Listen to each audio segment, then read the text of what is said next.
என் நம்பிக்கையே உமக்கு ஸ்தோத்திரம், என் புகலிடமே உமக்கு ஸ்தோத்திரம். உமைத்தான் நம்பி இருக்கிறேன், அற்புதங்கள் எனக்கு செய்யுங்கப்பா. ஆமென் ஆமென். இந்த உலகத்திலே நாம் மனுஷனை நம்பாமல் கர்த்தரை நம்பி அவர் மேல் பற்றுதலாக இருக்கும்போது நம்முடைய வாழ்க்கை வெற்றியாக மாறும். ஹல்லேலூயா. நம்முடைய தோல்விகள் ஜெயமாக மாறும். ஹல்லேலூயா. அந்த நல்ல தேவனை பாடி கர்த்தருடைய நாமத்தை மையப்படுத்தும். ஹல்லேலூயா. ஆமென்.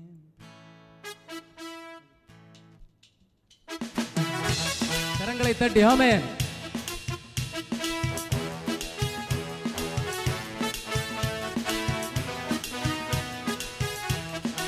ஆமென். ஹல்லேலூயா.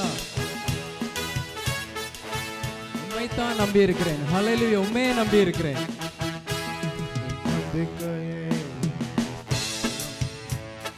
புகலிடமே உமக்கு ஸ்தோத்திரம், என் நம்பிக்கையே உமக்கு ஸ்தோத்திரம், என் புகலிடமே. பாடுவோமா? உம்மைத்தான் நான் நம்பி இருக்கேன், அற்புதங்கள் எனக்கு செய்யுங்கப்பா. உம்மைத்தான் நான் நம்பி இருக்கேன், அற்புதங்கள். ஒரு விசை கூட பாடுவோமா? என் நம்பிக்கையே உமக்கு ஸ்தோத்திரம், என் புகலிடமே உமக்கு ஸ்தோத்திரம், என் நம்பிக்கையே. ஆமென். 100க்கு 100 உண்மையை நம்புவேன். ஆமென். 100க்கு 100 உம்மை நான் நம்புவேன், அதிசயம் நடத்திடுங்க. 100க்கு 100 உம்மை நான் நம்புவேன், அற்புதம் செய்திடுங்க, அதிசயம் நடத்திடுங்க. மனிதர்கள் முன்பாக தலை குனிந்து போகாமல் உதவி செய்திடுங்க, உயர்த்தி வைத்திடுங்க. ஆமென். மனிதர்கள் நம்ம ஏமாற்றலாம், ஆனால் ஆண்டவர் இயேசு கிறிஸ்து நம்மளை ஏமாற்ற மாட்டார். உயர்த்தி வச்சிடுங்க. உம்மைத்தான் நான் நம்பி, அற்புதங்கள் எனக்கு செய்யுங்கப்பா. உம்மைத்தான் நான் நம்பி இருக்கேன், அற்புதங்கள் எனக்கு செய்யுங்கப்பா. என் நம்பிக்கையே உமக்கு ஸ்தோத்திரம், என் புகலிடமே. ஆமென். கரங்களை தட்டி பாடுவோமா? ஆமென். ஹல்லேலூயா. உன் புகலிடமே ஸ்தோத்திரம், ஆராய்ந்து முடியாத அதிசயங்கள் செய்பவரே, அற்புதம் செய்திடுங்க, அதிசயம் நடத்திடுங்க. ஆராய்ந்து முடியாத அதிசயங்கள் செய்பவரே, அற்புதம் செய்திடுங்க, அதிசயம் நடத்திடுங்க. இரட்டிப்பான நன்மைகளை தருவேன் என்று சொன்னீரே, இன்றைக்கு தந்திடுங்க, இப்பவே தந்திடுங்க. இரட்டிப்பான நன்மைகளை தருவேன் என்று சொன்னீரே, இப்பவே தந்திடுங்க. உம்மைத்தான் நான் நம்பி இருக்கேன், அற்புதங்கள் எனக்கு செய்யுங்கப்பா. உம்மைத்தான். ஆண்டவர் எங்கள் சபையில ஒரு அற்புதம் செய்யுங்கப்பா, எங்கள் வாழ்க்கையில ஒரு அற்புதங்கள் செய்யுங்க. என் நம்பிக்கையே உமக்கு ஸ்தோத்திரம், என் புகலிடமே உமக்கு ஸ்தோத்திரம், என் நம்பிக்கையே உமக்கு ஸ்தோத்திரம், என் புகலிடமே உமக்கு ஸ்தோத்திரம். உம்மையல்லாமல் யார் என்னை உயர்த்தக்கூடும், அற்புதம் செய்திடுங்க, அதிசயம் நடத்திடுங்க. உம்மையல்லாமல். கரங்களை தட்டி பாடுவோமா? ஆண்டவரே, அற்புதம் செய்திடுங்க, அதிசயம் நடத்திடுங்க. கனவுமே உம்மாலே தான் வருகிறது, ஆளுகை செய்யுங்கப்பா, மேன்மைப்படுத்துங்கப்பா. ஐஸ்வர்யம் கனமுமே உம்மாலே தான் வருகிறது, ஆளுகை செய்யுங்கப்பா, மேன்மைப்படுத்துங்கப்பா. உம்மைத்தான் நான் நம்பி இருக்கேன், அற்புதங்கள் எனக்கு செய்யுங்கப்பா. அவரை நம்பும் போது நமக்கு அற்புதம் செய்வார். அந்த நல்ல தேவனை நாம் பாடி மகிமைப்படுத்துவோமா? எனக்கு செய்யுங்கப்பா, என் நம்பிக்கையே உமக்கு ஸ்தோத்திரம், என் புகலிடமே உமக்கு ஸ்தோத்திரம், என் நம்பிக்கையே உமக்கு ஸ்தோத்திரம், என் புகலிடமே உமக்கு ஸ்தோத்திரம். ஆராய்ந்து முடியாத அதிசயங்கள் செய்பவரே, அற்புதம் செய்திடுங்க, அதிசயம் நடத்திடுங்க. கரங்களை தட்டி பாடுவோமா? ஆவியோடும் உண்மையோடும் கர்த்தரை பாடி மகிமைப்படுத்தும். ஹல்லேலூயா. அதிசயம் நடத்திடுங்க, இரட்டிப்பான நன்மைகளை தருவேன் என்று சொன்னீரே, இன்றைக்கே தந்திடுங்க, இப்பவே தந்திடுங்க. இரட்டிப்பான நன்மைகளை தருவேன் என்று சொன்னீரே, இன்றைக்கே தந்திடுங்க, இப்பவே தந்திடுங்க. உம்மைத்தான் நான் நம்பி இருக்கு, அற்புதங்கள் எனக்கு செய்யுங்கப்பா. உம்மைத்தான் நான் நம்பி இருக்கு, அற்புதங்கள் எனக்கு. மறுபடியும் பாடுவோமா? உம்மைத்தான் நான் நம்பி இருக்கு, அற்புதங்கள் எனக்கு செய்யுங்க. பாவியோடு உம்மைத்தான் நான் நம்பி இருக்கு, அற்புதங்கள் எனக்கு செய்யுங்கப்பா. என் நம்பிக்கையே உமக்கு ஸ்தோத்திரம், என் புகலிடமே ஆமென். என் நம்பிக்கையே உமக்கு ஸ்தோத்திரம், என் புகலிடமே உமக்கு ஸ்தோத்திரம். 100க்கு 100 உம்மை நான் நம்புவேன். ஆமென். ஹல்லேலூயா. கரங்களை தட்டி ஆமென். அதை உணர்ந்து பாடும், அந்த வரிகளை உணர்ந்து ஆமென். அவரே நம்பி பாடும்.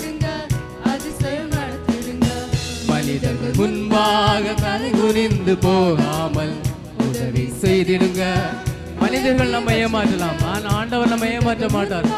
தலை குனிந்து போகாமல் உதவி செய்திடுங்க, உயர்த்தி வச்சிடுங்க. உம்மைத்தான் நான் நம்பி இருக்கு, அற்புதங்கள் எனக்கு செய்யுங்கப்பா. உம்மைத்தான் நான் நம்பி இருக்கு, அற்புதங்கள் எனக்கு ஆமென். உம்மைத்தான் நான் நம்பி இருக்கேன், அற்புதங்கள் எனக்கு செய்யுங்கப்பா. என் நம்பிக்கையே உமக்கு ஸ்தோத்திரம், என் புகலிடமே உமக்கு ஸ்தோத்திரம். என் நம்பிக்கையே உமக்கு ஸ்தோத்திரம், என் புகலிடமே உமக்கு ஸ்தோத்திரம். எடுத்து வாசிக்கலாம். எல்லாருக்கும் தெரிந்த ஒரு வேத பகுதி பிலிப்பியரின் புஸ்தகம் 4ஆம் அதிகாரம் 6, 7 ஆகிய வசனங்கள் இப்படி சொல்லுகிறது. வாசிப்போம். நீங்கள் ஒன்றுக்கும் கவலைப்படாமல் எல்லாவற்றையும் குறித்து உங்கள் விண்ணப்பங்களை ஸ்தோத்திரத்தோடு கூடிய ஜெபத்தினாலும் வேண்டுதலினாலும் தேவனுக்கு தெரியப்படுத்துங்கள். அப்பொழுது எல்லா புத்திக்கும் மேலான தேவ சமாதானம் உங்கள் இருதயங்களையும் உங்கள் சிந்தைகளையும் கிறிஸ்து இயேசுவுக்குள்ளாக காத்து கொள்ளும். முதலாவது உங்களுடைய இருதயமும் சிந்தையும் சமாதானம் அடையணும், ஆறுதல் அடையணும். அதுக்கு ஆண்டவர் என்ன சொல்றாரு? எதை பற்றியும் கவலைப்படாதீங்க. நீங்கள் கவலைப்படுறதுனால ஒரு முழம் கூட்டவோ குறைக்கவோ முடியாது. நீங்கள் கவலைப்படுறதுனால அந்த காரியத்தில் ஒரு நல்லது நடக்குமா? நடந்து விடாது. மாறாக வேதம் சொல்லுகிறது, அநேக கவலைகள் ஒரு மனுஷனுடைய இருதயத்தை ஒடுக்கும் என்று சொல்லப்பட்டிருக்கிறது. என் அன்பு தேவனுடைய பிள்ளைகள், அப்படின்னா என்ன அர்த்தம்னா, அதிக கவலை வந்துச்சுன்னா நம்முடைய இருதயத்தில் உள்ள அந்த வால்வுகள் எல்லாம் ஒடுங்கி போய் அதன் நிமித்தம் இரத்த அழுத்த வியாதிகள் வருகிறது, ஸ்ட்ரோக் என்கிற வியாதி வருகிறது. நான் சொல்லலைங்க, மெடிக்கல் சொல்லலை, ஆண்டவருடைய வேதம் சொல்லுகிறது. அநேக கவலைகள் இருதயத்தை ஒடுக்கும். ஏன் ஒரு மனுஷனுக்கு கவலைகள் வருகிறது? ஒரு மனுஷனுடைய வாழ்க்கையில் இழப்புகள் வரும் பொழுது, ஒரு மனுஷனுடைய வாழ்க்கையில் அடுக்கடுக்காக துன்பங்கள் வரும் பொழுது, எதிர்பாராத விதத்தில் சில காரியங்கள் நடக்கும் பொழுது அவனுடைய இருதயம் துக்கப்படுகிறது. அவனுடைய இருதயம் விரும்பாத ஒன்று அவன் வாழ்க்கையில் நடக்கும் பொழுது அங்குதான் கவலை என்கிற ஒரு காரியம் பிறக்கிறது. ஒரு மனுஷன் தன் வாழ்க்கையிலே விரும்பாத ஒன்று அவன் வாழ்க்கையில் நடந்துவிட்டால் கவலை என்கிற ஒரு பெரிய நுகம் அவனுடைய மனதில் வந்து அவனை உருப்படியாக ஒன்றும் பண்ண விடாது. சில இடங்களில் தாங்கள் ரொம்ப நேசித்த ஒரு தகப்பனை இழந்த ஒரு குடும்பமாக இருக்கலாம், மனைவி இழந்த ஒரு குடும்பமாக இருக்கலாம், புருஷனை இழந்த குடும்பமாக இருக்கலாம். அவங்களுக்கு நீங்கள் என்ன ஆறுதல் சொன்னாலும் அந்த இடத்த நிரப்ப யார் இருக்கிறா என்று யோசிக்கும் பொழுது அவருடைய இருதயம் அழுது கொண்டே இருக்கும். அவங்களிடத்தில் சொல்லி ஏதாவது சாப்பிடுங்கன்னு சொன்னால் அவங்களால சாப்பிட முடியாது. சிலர் சொல்கிறத கவனிச்சிருப்பீங்க, ஏம்மா ஒரு டம்ளர் சுடு தண்ணியாவது குடிச்சிருமா, ஒரு டம்ளர் டீயாவது குடிச்சிருமா, நீ குடித்து ஏதாவது டீயை ஏதாவது குடித்து நீ கொஞ்சம் பலப்படலைன்னா உன் பிள்ளைகளை யார் கவனிப்பா? உன் புருஷன் போயிட்டாரு, உன் பிள்ளைகளுக்கு நீதானமாக இருக்கிற, உன் மனைவி போயிட்டா, புருஷன்ட்டு சொல்லுவாங்க நீங்கள் தானே இருக்கிறீங்கப்பா, அதனால் நீங்கள் முதல்ல பலப்படுங்க, உங்கள் பிள்ளைகளை பலப்படுத்துங்க என்ற ஆறுதல் வார்த்தைகள் சொல்லுகிறதை நான் கவனித்திருக்கிறோம். என் அன்பு தேவனுடைய பிள்ளைகளை, இன்றைக்கும் அநேக கவலைகள் உங்கள் இருதயத்தை ஒட்டிக்கி போய் எனக்கு ஏதாவது ஒன்று ஆயிடுமோ, எனக்கு நெஞ்சு வெடிக்கிற மாதிரி இருக்குது, எனக்கு தலை வெடிக்கிற மாதிரி இருக்குது, என் பிள்ளைகளுடைய எதிர்காலத்தை நினைச்சாலே எனக்கு பயமாக இருக்குது, என் பிள்ளைகளுக்கு நான் ஒன்றும் சேர்த்து வைக்கலை, எனக்கு ஏதாவது ஒன்று ஆயிடுச்சுன்னா என் பிள்ளைங்க தெருவில் வந்துடுவாங்களோ, என் மனைவி தெருவுக்கு வந்துடுவாளோ, என் காலத்துக்கு பிறகு என் பிள்ளையை யார் பார்ப்பாங்க, என் பிள்ளைக்கு சரீரத்தில் அநேக வியாதிகள் இருக்கிறது, என் பிள்ளைக்கு சரியாக மூளை வளர்ச்சி இல்லை, என் பிள்ளைக்கு ஹைப்பர் ஆக்டிவ் இருக்கிறது என்றெல்லாம் சொல்லி அநேகர் இன்றைக்கு தன் பிள்ளைகளை குறித்து ரொம்ப கவலையோடு இருக்கிறீங்க. என் ஆண்டவருக்கு உங்கள் பிள்ளைகளை குணமாக்குவதும் அவங்களுக்கு உயர்ந்த ஸ்தானத்தை கொடுக்கிறதும் என் ஆண்டவருக்கு லேசான காரியம். 2000 வருஷங்களுக்கு முன்பாக ஒரு தகப்பன் தன்னுடைய 12 வயது மகள் சாவின் விளிம்பில் கிடக்கிறான். எல்லாரும் சொல்லிட்டாங்க இவ செத்து போயிடுவான். எல்லா முயற்சியும் எடுத்து பார்த்து கடைசியாக இந்த குடும்பமே கவலையோடு கண்ணீரோடு இருக்கிற நேரத்தில் எந்த நேரம் என்ன வேணாலும் நடக்கலாம் என்ற சூழ்நிலையில் அந்த தகப்பன் கடைசியாக ஒரு முயற்சி எடுத்தான்.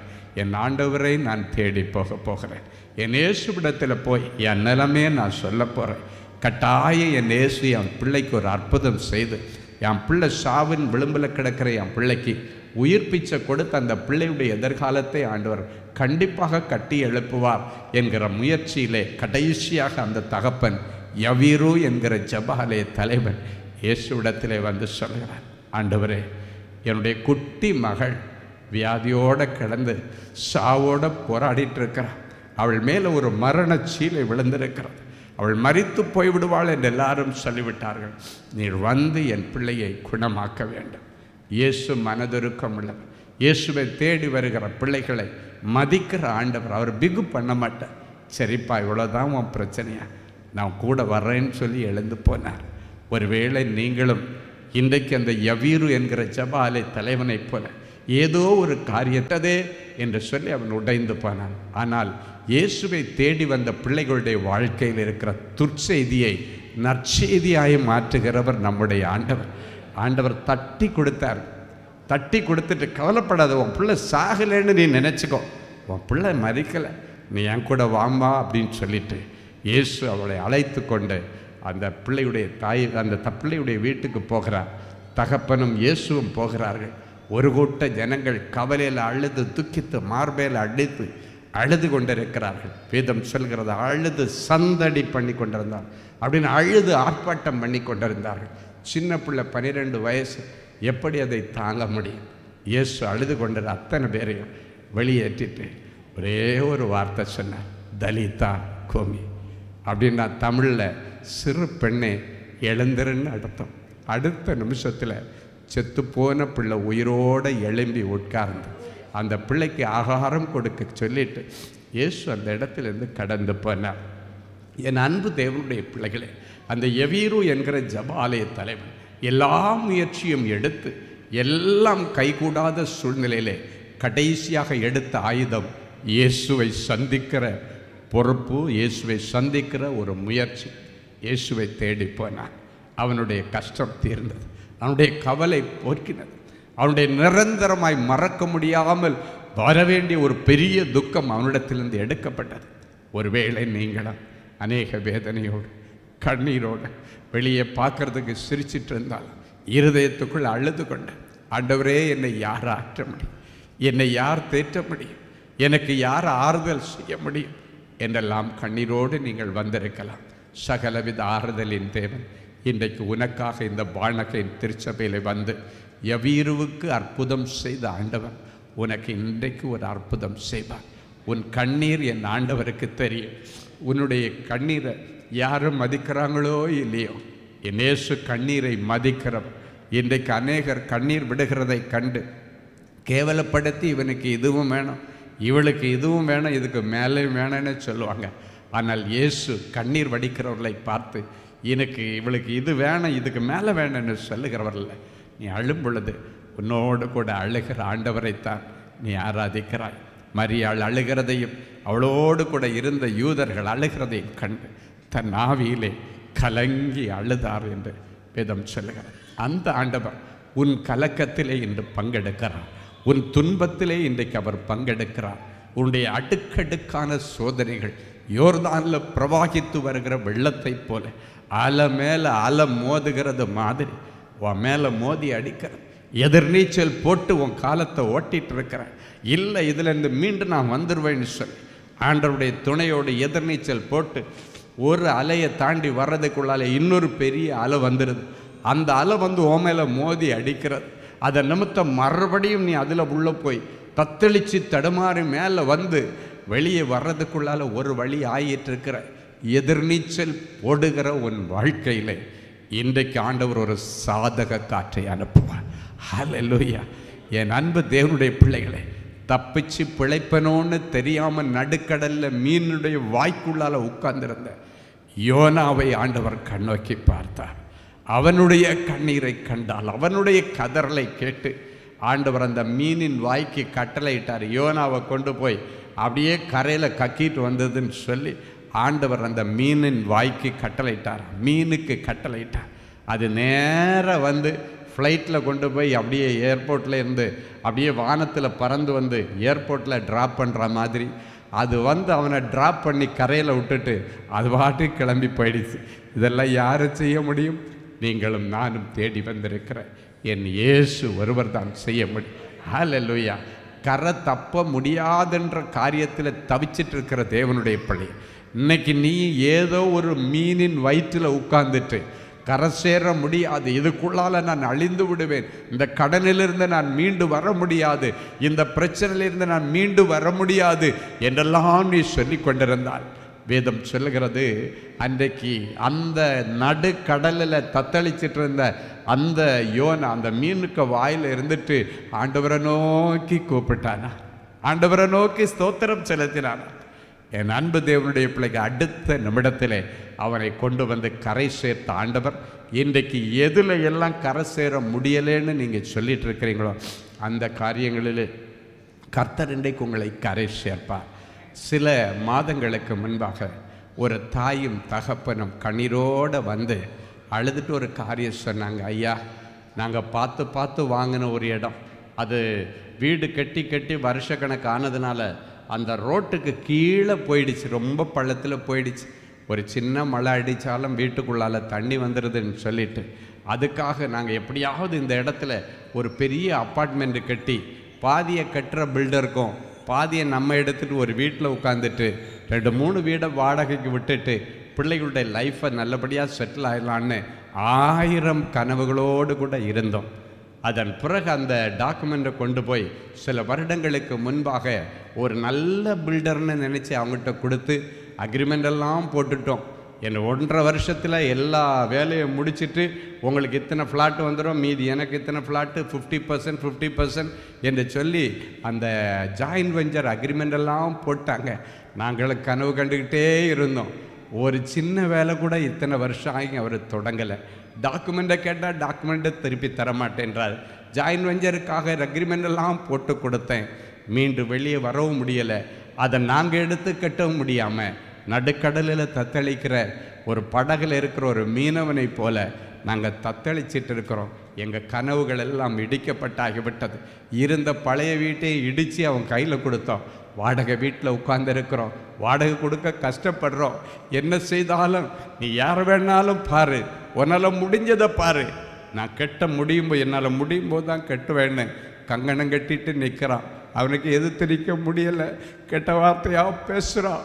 அவனுக்கு முன்னால் எங்களால் கெட்ட வார்த்தை பேச முடியலையா, கூறி குறுகி போய் நிற்கிறோம், இது எங்கே போய் முடியுமோ தெரியாது என்று சொல்லி இன்றைக்கு அடைக்கல பட்டணத்தில் நாங்கள் வந்திருக்கிறோம். அவங்க ரொம்ப நாள் அழுதுட்டு இருந்தாங்க, கவலைப்பட்டுகிட்டே இருந்தாங்க. ஒரு நாள் அந்த அம்மா சொன்னாங்களாம், டிவியில் பார்த்துட்டு, எதுக்கும் இந்த ஐயாட்ட போய் இந்த பிரச்சனையை வச்சு ஒரு சின்ன ஜெபம் பண்ணிட்டு வரலாம், ஆண்டவர் நீதிமான்களுடைய ஊக்கமான ஜெபத்தை கேட்கிறவர். இந்த ஐயா கண்ணீர் விட்டு கேட்டா கண்டிப்பாக ஒரு நல்லது நடக்குன்னு நான் நம்புகிறேன் ஐயா, எதுக்கு இந்த ஐயாட்ட போயிட்டு வருவேன்னு சொல்லி அந்த ஐயா டாக்குமெண்ட்ஸினுடைய எல்லா ஜெராக்ஸ் இவங்ககிட்ட இருக்க ஒரிஜினல் எல்லாம் அந்த பில்டர்கிட்ட போயிடுச்சு. எடுத்துகிட்டு வந்து கையில் வச்சுட்டு ஓன்னு அழுதுட்டு இருந்தாங்க. நான் ஆண்டவர்கிட்ட சொன்ன ஒரே காரியம், ஆண்டவரே 2000 வருஷத்துக்கு முன்னால் இருந்த அதே ஆண்டவர், அதே உயிர்த்தெழுந்த வல்லமையில் கொஞ்சமும் குறையலை. நீர் நேற்றும் இன்றும் என்றும் மாறாதவர்னு ஊர் உலகெல்லாம் போய் பிரசங்கம் பண்ணுகிற பிரசங்கியாருன்னா நீர் இன்றைக்கும் உயிரோடு இருக்கிறீர். உங்கள் தேடி வர்ற பிள்ளைகளுக்கு கஷ்டங்கள் எல்லாம் நீ தீர்த்து வைக்கிறேன், அவங்க மன கஷ்டத்தை எல்லாம் நீங்கள் போக்குறீங்கன்னு இன்னைக்கு ஜனங்கள் அறிந்து கொள்ளத்தக்கதாக 2000 வருஷங்களுக்கு முன்பாக நன்மை செய்கிறவராய் சுற்றி தெரிந்த ஆண்டவர் இந்த ஜபகோபுரத்திலே, இந்த அடைக்கல பட்டணத்திலே நீர் இருக்கிறீர் ஆண்டவரே என்று நான் முழு நிச்சயமாய் நம்பி என் பிள்ளையுடைய ஃபைல் எடுத்து அந்த ஜெராக்ஸ் எடுத்து உங்கள் கையில் கொடுக்குறேன். நீங்கள் என்ன பண்ணுவீங்களோ எனக்கு தெரியாது. இந்த பிள்ளைகளுடைய முகத்தில் உள்ள கண்ணீர் துடைக்கப்படணும். என் பிள்ளைகளுடைய எல்லா கவலைகளையும் என்னையோடு கூட நீங்கள் முடிவுக்கு கொண்டு வரணும். இது மீண்டு வருவோமான்னு தெரியாமல் இருக்கிற என் பிள்ளைகளுடைய இதயத்தில் ஒரு பெரிய சந்தோஷமாகிய ஒரு பெரிய மகிழ்ச்சியை நீங்கள் விதைக்கும்படிக்கு நீங்கள் என்ன பண்ணுவீங்களோ எனக்கு தெரியாது. இம்மீடியட்டாக ஒரு அற்புதம் நடக்கணும். பல வருஷமாக என் பிள்ளைகள் காத்திருக்கிறான். பல வருஷமாக அழுது என் பிள்ளைகளுடைய கண்களில் கண்ணீரும் இல்லை ஆண்டவர். பார்க்காத வக்கீல் இல்லை, எடுக்காத முயற்சி இல்லை, வைக்காத பஞ்சாயத்தில் எல்லாம் வச்சு பார்த்துட்டாங்க. உன்னால முடிஞ்சதை பாருன்னு சொல்றாங்க. இதுக்கு மேலே இந்த காரியத்தை உங்ககிட்ட ஒப்படைச்சி உங்கள் மேலே நாங்கள் நம்பிக்கையாக இருக்கிறோம். நீர் காரியங்களை வாய்க்க செய்கிறவர். இதுதானே வசனம் சொல்லுகிறது. இந்த காரியத்தை கர்த்தரிடத்தில் ஒப்புவித்து உண்மையில நாங்கள் நம்பிக்கையாக இருக்கிறோம். நீரே காரியங்களை வாய்க்க செய்கிறவர். என் பிள்ளைகளுக்கு அதிசயம் செய்யுங்க ஆண்டவரேன்னு சொல்லி ஜெபம் பண்ணி இந்த வசனத்தை கொடுத்து அனுப்பினேன். கடைசியாக ஆண்டவர் சொன்னார், இந்த காரியம் கர்த்தருடைய பர்வதத்திலே பார்த்து கொள்ளப்படும். என்னுடைய நாமம் யெகோவா இரு. நேத்தைக்கு வரைக்கும் வீட்டில் இருக்கிறது வரைக்கும் இது உன் வீட்டு பிரச்சனை. எப்போ அடைக்கல பட்டணத்தில் தேவனுடைய பர்வதத்திற்கு இது வந்ததோ இதுக்கு மேலே என் வீட்டு பிரச்சனை. You can go. ஒரு வார்த்தை சொல்லி அனுப்பினார். 3 நாட்கள் கழித்து அந்த பில்டரும் அந்த அம்மாவும் அவங்க ஹஸ்பண்டும் எல்லாம் தேடி ஓடி வர்றாங்க. பார்த்தா பில்டர் ஓடி வர்றார். என்னன்னு பார்த்தா அந்த பில்டருடைய இருதயத்தில் எந்த நாள் எந்த நிமிஷத்தில் நம்ம பேசினோமோ மொர்தெகாயை குறித்த பயங்கரம் துரைமார்களையும் தேசாதிபதிகளையும் பற்றி பிடித்தது போல இந்த கரெக்டாக அதை ஜெபிச்சு முடிக்கிறோம். இதுக்கு மேலே இது ஆண்டவருடைய வீட்டு பிரச்சனை, உன் வீட்டு பிரச்சனை இல்லை, நீ போமான்னு ஆண்டவர் சொன்னாரோ அந்த நேரத்தில் இடி போல அவனுடைய இருதயத்திற்குள்ளே கர்த்தர் எழுந்தருளிப்பார். இந்த தாயை குறித்த ஒரு பயங்கரம் போய் சொன்னாரா, என்னமோ தெரில, எனக்கு 2 நாளாக மனசில் என்னமோ எனக்கு நடந்துருமோன்னு பயமாக இருக்குது. என்னம்மா எங்கேயா போய் மந்திரவாதம் இந்திரவாதம் பண்ணினேன் அண்ணன். அவ சொன்னானா, மந்திரவாதம் பண்ணுறது எங்கள் வேலை இல்லை, எங்களுக்கு நீதி செய்கிற ஆண்டவரை தேடி போனேன். உடனடியாக எனக்கு அந்த இடத்துக்கு கூட்டு வந்தார். ஜெபம் பண்ணணும். அடுத்த நாள் காலையில் அழகாக அவங்களுடைய முறைப்படி பூஜையெல்லாம், அந்த பில்டருடைய முறைப்படி பூஜையெல்லாம் பண்ணி வேலை தொடங்கி ஆண்டவருடைய பெரிய கிருபையினால் இன்றைக்கு முடிக்கிற தருவாயில் கர்த்தர் கொண்டு வந்திருக்கிறேன். அல்லையா? எதுக்கு சொல்கிறேன்னா, உன் பிரச்சனைக்கு நிறைய முயற்சி நீ எடுத்துட்ட, நிறைய பேரை போய் பார்த்துட்ட. ஏதோ ஒரு பிரச்சனை உன் மனசை அழுத்தி கொண்டு இருக்கிற பிரச்சனை, உன் பிள்ளையுடைய பிரச்சனையாக இருக்கலாம், சொத்து பிரச்சனையாக இருக்கலாம், வாழ்க்கை பிரச்சனையாக இருக்கலாம், வேலை பிரச்சனையாக இருக்கலாம். எங்கெல்லாமோ கொண்டு போன உனக்கு விடிவு காலம் வரல. இன்னைக்கு கடைசியாக உங்களுக்காக ஆண்டவர் இந்த வாய்ப்பு கொடுத்துருக்கிறார். இந்த வாய்ப்பை இயேசுநாதர் கொடுத்துருக்கிறார். இந்த பார்னகேன் திருச்சபையில் இன்னைக்கு உனக்காக ஆண்டவர் எழுந்தருளி வந்திருக்கிறார். சொல்லுங்க, எனக்காக வந்திருக்கார். நெஞ்சில் கையை வச்சு சொல்லு, எனக்காக. ஏன் கண்ணீரை துடைக்க, ஏன் பிரச்சனையை தீர்க்க. அல்லேலூயா. அவர் வந்து ஒவ்வொருவரையும் விசாரிக்கிறார். வேதம் சொல்லுகிறது, அவர் உங்களை விசாரிக்கிறவர் ஆனபடியினால் உங்கள் கவலைகளை எல்லாம் அவர் மேலே வைத்து விடுங்கள் என்று ஆண்டவர் சொல்லுகிறார். ஆண்டவர் விசாரிக்கிற விதம் ரொம்ப வித்தியாசமாக இருக்கும்.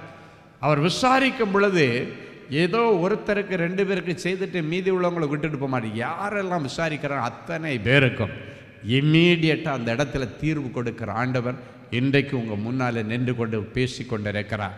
இந்த முன் வரிசையில் இன்ஸ்ட்ருமெண்ட் வாசிக்கிற பிள்ளைகளிலிருந்து நாம் முதற்கொண்டு பின் வரிசையில் இருக்கிற அத்தனை பேரையும் ஆண்டவர் தேவ சமாதானம் உன் இருதயத்தையும் சிந்தையும் கிறிஸ்து இயேசுக்குள்ளே காத்துக்கொள்ள. ஹல்லேலூயா. கவலைப்படாதே மகனே,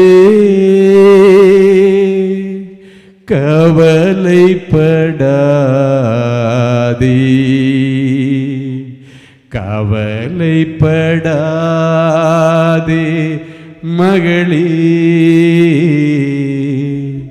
கவலைப்படாதே,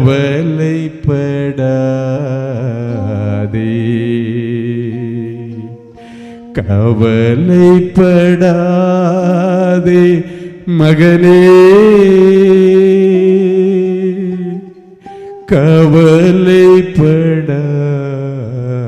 கவலைப்படாதே, கவலைப்படாதே மகளே, கவலைப்படாதே, கவலைப்படாதே.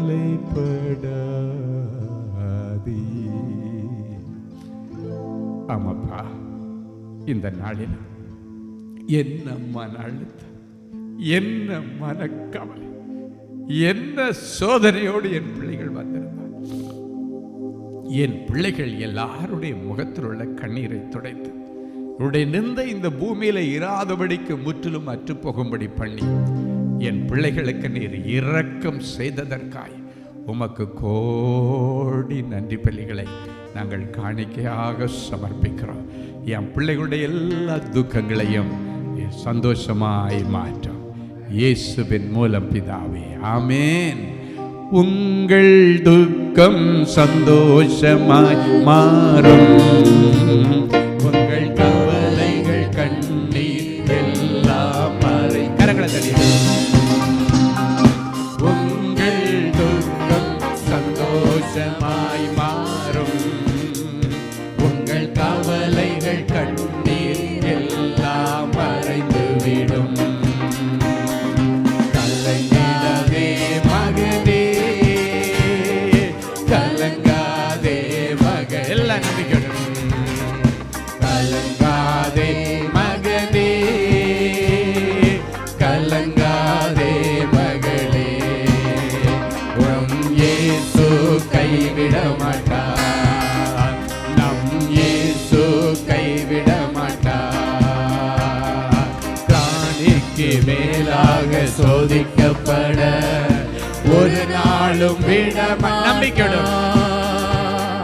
பிராணிக்கு மேலாக சோதிக்கப்பட ஒரு நாளும் விட மாட்டார். தாங்கிட பலன் தருவார், தப்பி செல்ல வழி செய்வார். தாங்கிட பலன் தருவார், தப்பி செல்ல வழி செய்வார். நான் தப்பி செல்ல வழி செய்வார், நான் தப்பி செல்ல வழி செய். எல்லாம் நம்பிக்கணும். நான் தப்பி செல்ல வழி நம்பிக்கணும். நான் தப்பி செல்ல வழி செய். கலங்கிடவே மாட்டேன், கலங்கிடவே மாட்டேன், கலங்கிடவே மாட்டேன், கலங்கிடவே மாட்டேன், கலங்கிடவே மாட்டேன். என் இயேசு கைவிட மாட்டார், என் இயேசு கைவிட மாட்டார். எங்கள் துக்கம் சந்தோஷமாய் நம்பிக்கையோடு, எங்கள் கவலைகள் கண்ணீர் எல்லாம் மறைந்துவிடும். எங்கள் துக்கம் சந்தோஷமாய் மாறும், உங்கள் கவலைகள் கண்ணீர் எல்லாம் மறைந்துவிடும். கலங்காதே மகனே, கலங்காதே மகளே,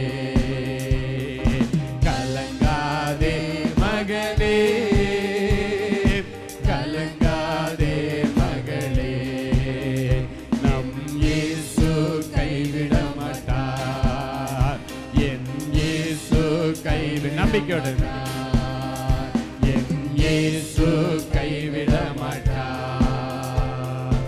அல்லேலூயா. நம்ம இயேசு ஒரு நாள் நம்ம கைவிட மாட்டார். அல்லேலூயா. உங்க எல்லாருடைய துக்கமும் இன்னைக்கு சந்தோஷமா மாறும்படி ஃபர்ஸ்ட் என்ன ஆக்ஷன் எடுக்க போறாருன்னா, உங்களுடைய ஃபினான்ஷியல் இஷ்யூஸ், உங்களுடைய பண கஷ்டத்தை தான் முதல்ல போக்க போறாரு. ஒரு அழகான வசனத்தை எடுத்து வாசிங்க. மத்தேயு 6ஆம் அதிகாரம் 25, 26 ஆகிய வசனங்கள் இப்படியாய் சொல்லுகிறது. எடுத்து வாசிப்போம். ஆகையால்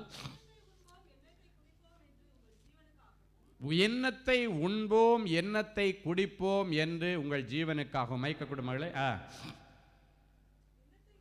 என்று உங்கள் சரீரத்திற்காகவும் கவலைப்படாதிருங்கள். எண்ணத்தை உடுப்போம் என்று உங்கள் சரீரத்திற்காகவும் கவலைப்படாதிருங்கள் என்று உங்களுக்கு சொல்லுகிறேன். ஆகாரத்தை பார்க்கிலும் ஜீவனும் உடையை பார்க்கிலும் சரீரமும் விசேஷித்தவைகள் அல்லவா. ஆகாயத்து பட்சிகளை கவனித்து பாருங்கள். அவைகள் விதைக்கிறதும் இல்லை, விதைப்பதும் இல்லை, அறுக்கிறதும் இல்லை, களஞ்சியங்களில் சேர்த்து வைக்கிறதும் இல்லை. அவைகளையும் உங்கள் பரமபிதா பிழைப்பூட்டுகிறார். அவைகளை பார்க்கிலும் நீங்கள் விசேஷித்தவர்கள் அல்லவா. அவைகளையும் பரலோக பிதா பிழைப்பூட்டுகிறார். உனக்கு பிழைப்பிற்கு வழி திறந்து தருவார். நீ என்ன விசால இருக்கிறன்னு எனக்கு தெரியாது. நீ ஒர்க் விசால இருக்கிறியா, இல்லைன்னா விசிட்டர்ஸ் விசால இருக்கிறீங்களா, இல்லை நீங்கள் டூரிஸ்ட் விசால இருக்கிறீங்களா, எனக்கு ஒன்றும் தெரியாது. ஆனால் ஆண்டவருக்கு தெரியும். உனக்கும் அவர் பிழைப்பூட்டுவார். உனக்கு பிழைப்பிற்கு ஒரு வழி ஆண்டவர் இன்னைக்கு திறந்து விடுகிறார். அது எங்கே, எந்த இடத்துல, யாரை இன்னைக்கு ராத்திரி தட்டி எழுப்புவார்னு எனக்கு தெரியாது. ஒருவேளை உன்னுடைய அப்ளிகேஷன் ஏதோ ஒரு கம்பெனியில் இருக்கலாம், ஏதோ ஒரு சிஸ்டத்தில் இருக்கலாம், ஏதோ ஒரு டிபார்ட்மெண்ட்டில் இருக்கலாம். அது செத்துப்போன ஃபைல் மாதிரி கிடக்குது. இன்றைக்கு ஆண்டவர் பேசி கொண்டிருக்கிற நேரத்தில் அந்த ஃபைலுக்கு உயிர் வருதுன்னு ஆண்டவர் சொல்கிறார். எதுக்கோ உனக்கு நாளைக்கு காலையில் அவன் சிஸ்டத்தை எடுத்து தட்டும் பொழுது உன் ஃபைல் எங்கேயோ கிடக்க, அந்த மேலே மிதக்காது. ஆனால் இன்றைக்கு கோடாரியை மிதக்க பண்ணின ஆண்டவர் உன்னுடைய பெயரையும் உன்னுடைய ஜாபுக்கான உன்னுடைய ரெஸ்யூமையும் மிதக்க பண்ணுவார். அல்லேலூயா. அன்றைக்கு மிதக்காத இரும்பு கோடாரி ஒரு வார்த்தை போன உடனடியாக அந்த எலிசா தீர்க்கதரிசி ஒரு சின்ன கொப்பை தான் வெட்டி உள்ளே போட்டார்.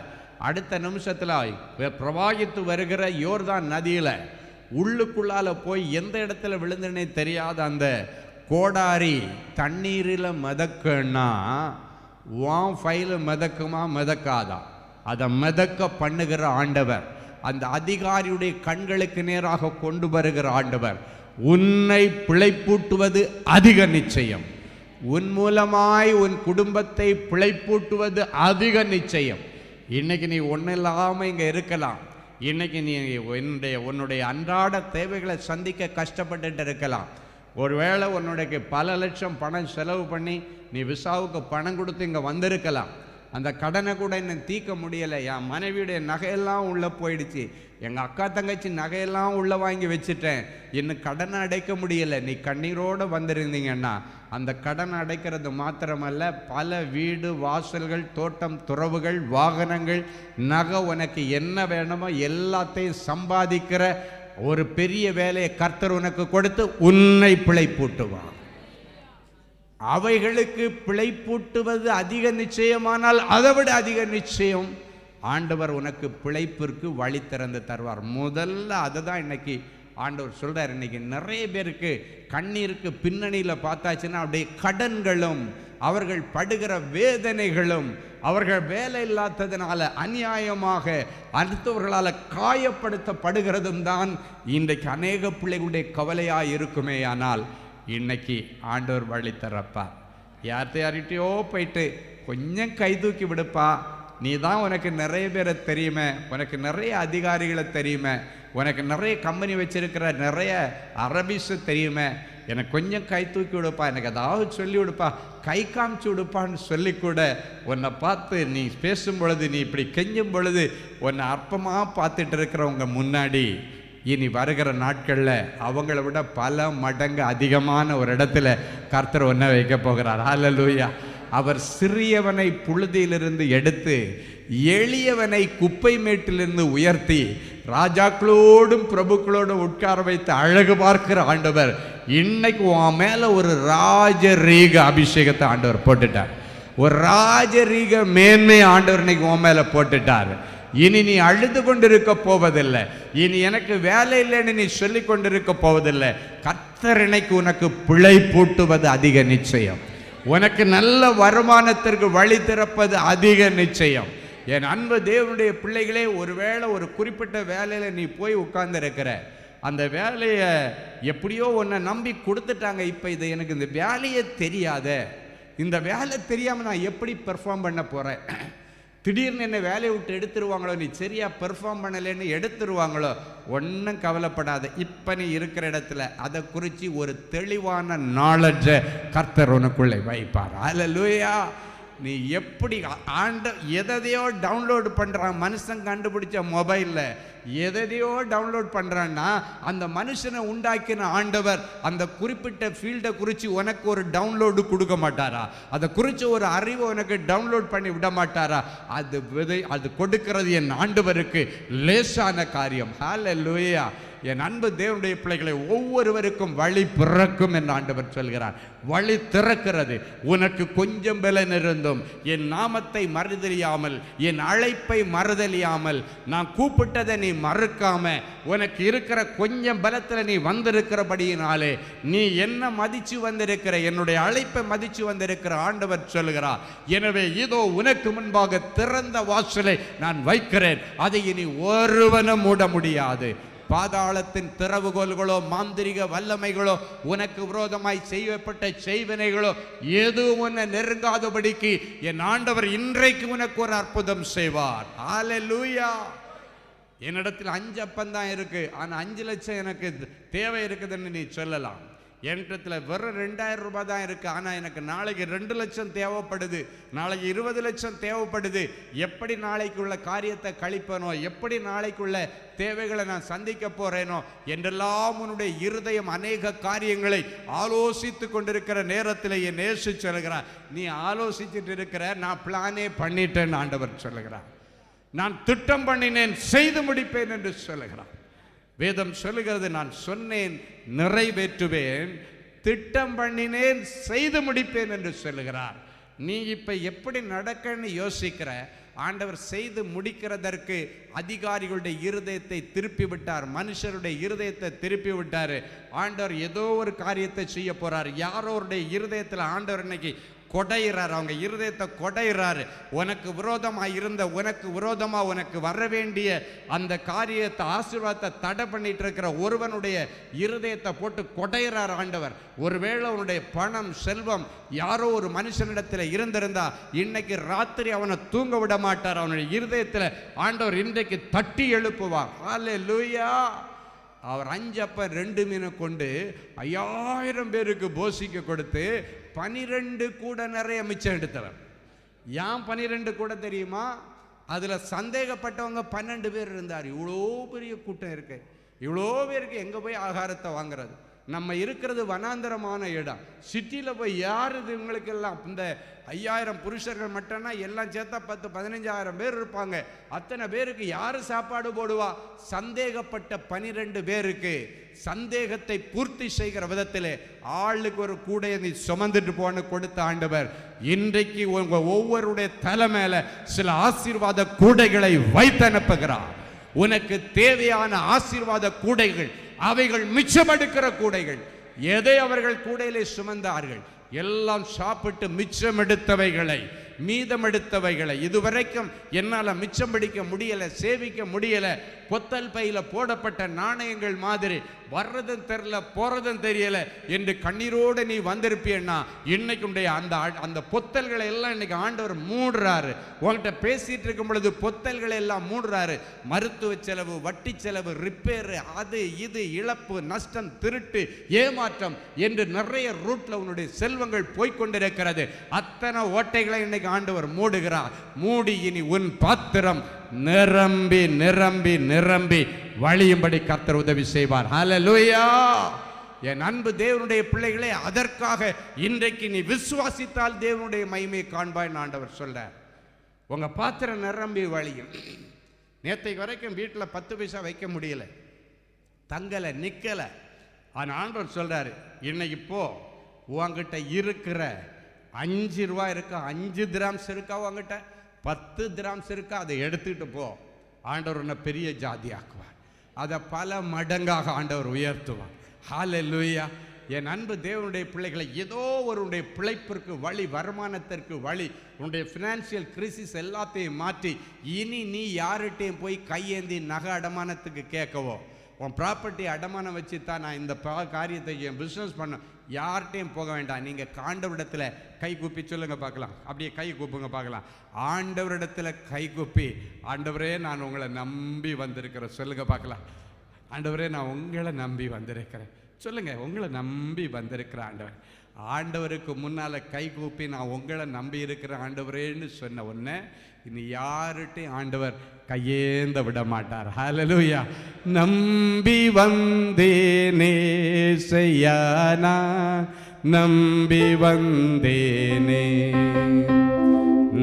சரணம் சரணம் சரணம் ஐயா, நான் நம்பி வந்தேனே. நம்பி சொல்லுங்க.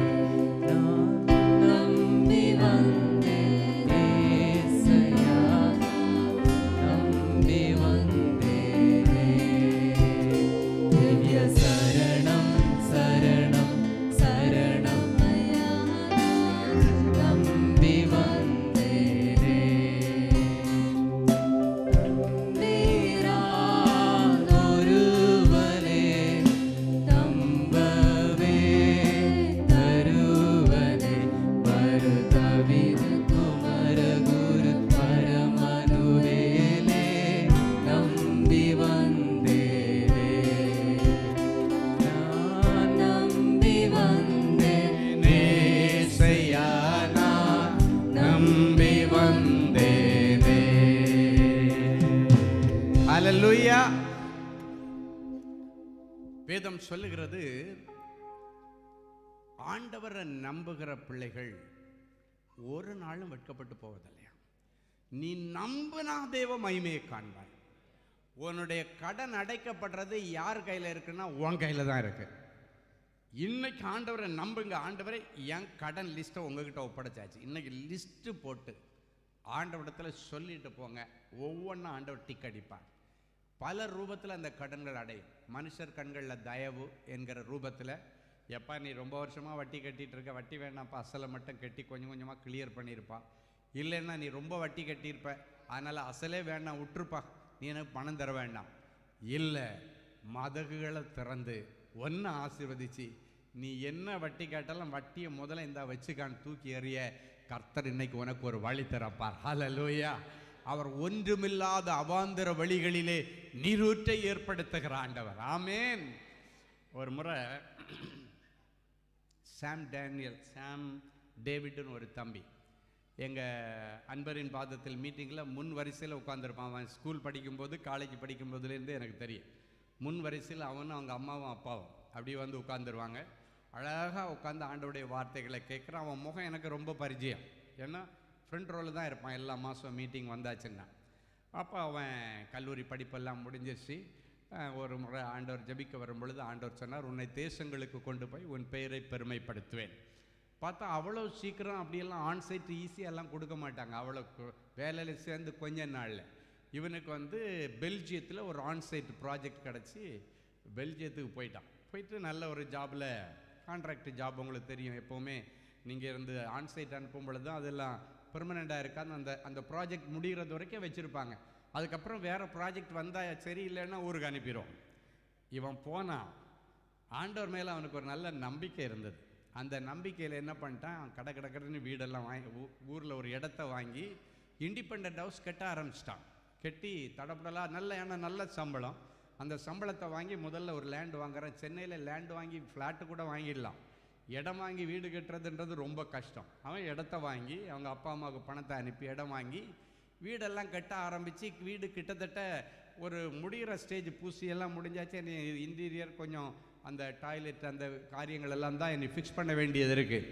திடீர்னு ஒரு நாள் காலையில் ஃபோன் பண்ணி என்ன அப்பான்னு தான் கூப்பிடும். அப்பா எனக்கு வேலை போயிடுச்சு, என்னை பெஞ்சில் உட்கார வச்சுட்டாங்கப்பா அப்படின்னா. ஏன்டா கவலைப்படுற, இந்த கம்பெனியை நம்பியாடா நீ இருக்கிற, நம்ம பரலோக அப்பாவை நம்பி இருக்கிறோம், நீ ஏன்டா கவலைப்படுற. இல்லை இன்னும் எத்தனையோ ஒரு 2 வாரமோ 3 வாரமோ தான் ஏதோ சொன்னேன், அதுக்குள்ளால் உனக்கு வேலை கிடச்சி நீ செட்டில் ஆகிட்டுன்னா ஓகே, இல்லைன்னா நீ இந்தியாவுக்கு போயிடுன்னு சொல்லிட்டாங்க. எனக்கு ஊருக்கு வந்தால் அடுத்து எப்போ வேலை கிடைக்கும், எப்படி கடன் அடைப்பேன், பேங்க் லோன் போயிட்டுருக்குது, என்ன பண்ண போகிறேன், வீடு பாதியில் நிற்கும், எல்லாரும் கை கொட்டி சிரிப்பாங்களே. என்னால் சொல்ல அவன் எங்கெங்கேயோ போய்ட்டு அவனுடைய யோசனை எங்கெங்கேயோ போகுது. வேலை ஸ்டாப் ஆகிடுச்சு. இதுக்கு மேலே என்ன நடக்கும் அப்படின்னு யோசித்து பார்த்தா வீடு பாதியில் நிற்கும், லோன் அடைக்க முடியாது, அவன் ஜப்தி பண்ண வருவான், மீதி பணத்தை நம்ம மாதம் போட்டு செய்கிற பணமும் நமக்கு வருமானம் நின்று போச்சு, என்ன ஆகும், இவன் என்ன சொல்லுவான், அவன் என்ன சொல்லுவான், ஒரே கவலை. நான் சொன்னேன், அழைத்தவர் உண்மையுள்ளவர், உன்னை அந்த தேசத்துக்கு கொண்டு போன ஒரு உண்மை உள்ளவர், முடிவு பரியந்தும் உன்னை நடத்துவார் சொல்லிட்டு சொன்னேன். நீ போகும்போது எப்படியும் அங்கள்கிட்ட வந்து ஜெபம் பண்ணிட்டு தான் போயிருப்பேன். உனக்கு ஆண்டவர் கண்டிப்பாக ஒரு மங்கள வார்த்தை கொடுப்பார். அந்த மங்கள வார்த்தை என்னன்னு ஞாபகம் வச்சிருக்கிறியா அப்படின்னு கேட்டேன். ஞாபகம் இருக்காங்கள் அப்படின்னா சொல்லு பார்ப்போம். உபாகமம் 5:33 என்று சொன்னார்.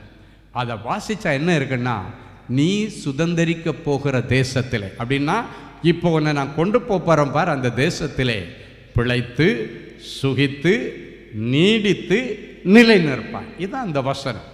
அப்போ நீ போகும்போதே உனக்கு வாக்கு ஆண்டவர் கொடுத்துருக்காருடா, நீ சுதந்திரிக்க போகிற தேசத்தில் உனக்கு பிழைப்பூட்டுகிற ஆண்டவர். நீ பிழைத்து சுகித்து, அந்த வசனம் அழகாக இருக்கும், அடுக்கடுக்காக இருக்கு. நீ சுதந்திரிக்கிற தேசத்திலே பிழைத்து அப்படின்னா முதல்ல உனக்கு வருமானத்துக்கு வழி. 2வது சுகித்து அப்படின்னா எல்லா செல்வங்களும் பெற்று நல்ல வீடு வாசல் எல்லாம் வாங்கி நல்ல லைஃப்பில் அவன் சிலர் சொல்லுவாங்க தெரியுமா, அவன் சுகிக்கிறான்ப்பா அப்படின்வாங்க. நீ சுகித்து, அது பைபிளில் உள்ள ஒரு வார்த்தை, சுகித்து நீடித்து நிலை நிற்கும்படி நீ ஆண்டவருக்கு பயந்து ஜீவி என்று தான் அந்த வசனம் முடியுது. அப்போ நான் சொன்னேன், ஆண்டவர் வாக்கு கொடுத்துட்டாரு, வாக்கு மாறாது. அங்களுக்கு இன்னும் கொஞ்ச நாள் தான் இருக்குது. ஆண்டவருக்கு ஒரு செகண்ட் தாண்டா வேணான்னு, அவருக்கு அற்புதம் ஜெயிக்க மணிக்கூர் கணக்கு தேவையா என்ன, அவ்வளோதான், சொடுக்குடுற நேரத்தில் நடந்துடும் சொல்லிட்டு அன்னைக்கு அவனுக்கு ஜெபிக்கும்போது ஆண்டவர் ஒரு வசனத்தை என்ன சொன்னாருன்னா, நீ நினைக்கிறதற்கும் வேண்டிக் கொள்ளுகிறதற்கும் மிகவும் அதிகமாக செய்வேன். நீ என்ன எதிர்பார்க்கிறியோ அதை விட அதிகமல்ல, மிகவும் அதிகமாக செய்வேன். அன்னைக்கு ஜெபிக்கும்போது அந்த வார்த்தையை தான் ஆண்டவர் சொன்னார். என்ன நடந்துச்சு தெரியுமா, அதுக்கு முன்னாடி அவ்வளோ இன்டர்வியூ அட்டன் பண்ணா எல்லாம் ஃபெயிலியர் ஆகிடுச்சு. கடைசி ஆண்டவர் கொடுத்தார், நீ நினைத்ததற்கும் ஜெபிக்கிறதற்கும் எதிர்பார்க்கிறதற்கும் வேண்டுகிறதற்கும் மிகவும் அதிகமாக செய்வேன். அடுத்து ஒரு இன்டர்வியூக்கு போனால் மடமடன்னு 4 ரவுண்டு முடித்தா 4 ரவுண்ட்லேயே சக்ஸஸ் ஆகி அவனுக்கு பேக்கேஜ் எவ்வளவுன்னா, முதல்ல அவன் வாங்கிட்டு இருந்த நல்ல கம்ஃபர்டபுளாக கடனெல்லாம் அடைச்சிட்டு இருக்கும்போது அவன் வாங்குறான் பாருங்க, அதை விட 3 மடங்கு அப்படின்னா அவன் ஏற்கனவே 3 லட்சம் வாங்கிட்டு இருந்தான்னா 9 லட்சம். அவ்வளவு பெரிய ஒரு அமௌண்ட்டை கர்த்தர் அவனுக்கு கொடுத்து இன்னைக்கு அந்த தேசத்தில் அவனை மகிமையான ஸ்தானத்தில் வச்சிருக்கிறான். நான் ஃப்ரான்ஸுக்கு போன வருஷம் நவம்பர்னு நினைக்கிறேன் ஊழியத்துக்கு போயிருக்கும்போது, நான் ஃப்ரான்ஸுக்கு வர்றேன்னு கேள்விப்பட்டு பெல்ஜியத்துலேருந்து கார் எடுத்துகிட்டு இன்றைக்கி அவனுடைய மனைவி, அவனுக்கு கல்யாணம் ஆகிடுச்சு, இப்போ எல்லாமே அடிமை போய் நின்று தான் எல்லாமே செய்து கொடுத்தேன். அதே போல் அவனுக்கு வீடு பிரதிஷ்டை நான் பண்ணி கொடுத்தேன். அவனுக்கு கல்யாணத்தை வந்து அதே போல் பெல்ஜியம்லேயே வேலை செய்கிற ஒரு அழகான மகள், அவளுக்கு பேர் ஸ்டெஃபியா, மகளுடைய பேர் தான் அவளுக்கும். ஆமீன். அழகான பிள்ளை கல்யாணம் பண்ணி கொடுத்து இந்த முறை நவம்பரில் நான் போயிருக்கும்போது அங்கேருந்து விலையுயர்ந்த கார் எடுத்துகிட்டு வந்து ஃப்ரான்ஸில் வந்து மீட்டிங் அட்டன் பண்ணிவிட்டு ஃப்ரான்ஸில் எல்லா இடத்துக்கும் சுற்றி காமிச்சு எனக்கு என்ன வேணும், பிள்ளைகளுக்கு என்ன வேணும் எல்லாம் வாங்கி ஃபுல்லாக லோட் பண்ணிட்டு போனா, இதுக்கு மேலே நீங்கள் லோடு பண்ணுகிற நாட்கள் வந்து விட்டது. ஹல்லேலூயா. என் அன்பு தேவனுடைய பிள்ளைகள், ஆண்டவருக்கு முன்னால் யாருக்கும் ஒரு நீதின்னு ஒரு பாரபட்சம் இல்லாத தேவன். ஆளுக்கு ஒரு நீதின்றது அவருடைய சரித்திரத்திலே இல்லாத காரியம். இன்னைக்கு உங்களுக்கு அப்படி ஒரு அற்புதம் செய்வார். சொல்லுங்க, நான் சுதந்திரிக்கிற தேசத்தில் பிழைத்து சுகித்து நீடித்து நிலை நிற்பேன். யார் உங்களை நிலகொலைய பண்ணானாலும் நினைக்கிறவன் நிலகொலைஞ்சு போவானே தவிர நீ நில நிற்பேன்னு ஆண்டவர் சொல்லுகிறார். ஹல்லேலூயா. என்ன வந்தாலும் நம்புவீர் என் நேசமீட்பரை, யார் கைவிட்டாலும் பின் செல்வேர் எனது இயேசுவை. அகல ஆழ உயரமாய் எவ்வளவு அன்பு கூர்ந்தார், என்ன துன்பங்கள் வந்தாலும் அவர் என்னை கைவிட. எல்லா கரங்களை தட்டி, என்ன துன்பங்கள் வந்தாலும் அவர் என்னை கைவிட மாட்டார். காக்கும் வல்ல மீட்பர் உண்டனக்கு உண்டனக்கு உண்டனக்கு. காக்கும் வல்ல மீட்பர் உண்டனக்கு, காத்திடுவார் என்றுமே காத்திடுவார் என்றுமே. தொல்லை கஷ்டங்கள் சூழ்ந்திடும், துன்பம் துக்கம் வரும், இன்பத்தில் துன்பம் நேர்ந்திடும், இருளாய் தோன்றும் எங்கும். சோதனை வரும் வேளையில் சொற்கேட்கும் செவியிலே, பரத்திலிருந்து ஜெயம் வரும், பரனன்னை காக்க வல்லோ.